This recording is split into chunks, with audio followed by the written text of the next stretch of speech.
Aza mbola misioka fa mbola tsy tafavoaka ny alina, izay indray zany no hoadiaditsika anio amin'ny zava-misy ao Madagasikara amin'izao fotoana izao. Tonga soa atao amin'ny fantarana izany firaisan-ty aty Kanada indray ianao.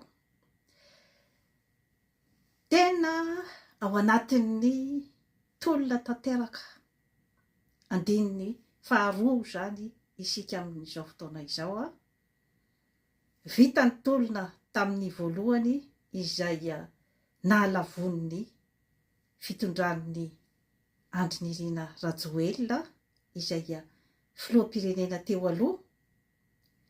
Amin'izao fotoana izao zany vao tena miatrika ny atao hoe tolona. Maro ny zavatra mifamaofao ao ambadika izay tolom-bahoaka izay, satria ao ny alahelo, ny maty sy ireo naratra tamin'ireny fotoana ireny. Mbola misy ny traumatisme, ny zavatra niainana teny an-kanja. Mila jerevana daholo izany lafiny rehetrarehetra izany, ka tsy mitombotombo-tsaina mihitsy izany ny malagasy amin'izao fotoana izao.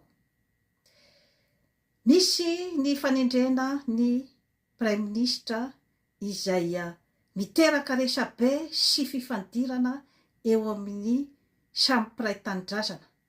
Misy ny momba ny fiamitrahana ny praiminisitra eo, misy ny mitsipaka tanteraka noho ireo karazana passé nananan'io praiminisitra io zany niaraka ny petsapetsa tamin'ny Andriamatoa Mamy Ravatomanga, izay hoe efa tsy tian'ny vahoaka intsony izany ny olona izay hoe mamofopofona fifandraisana tamin'io mpandraharaha mpanefoefo io.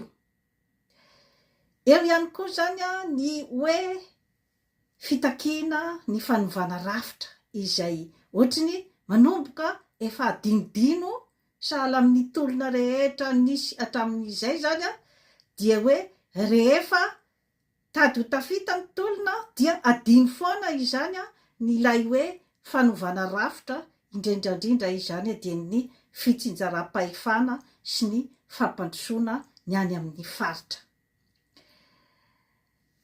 Tena manahirana ary mampalahelo isika malagasy, satria raha oharina amin'ireny hoe Burkina Faso ireny ohatra,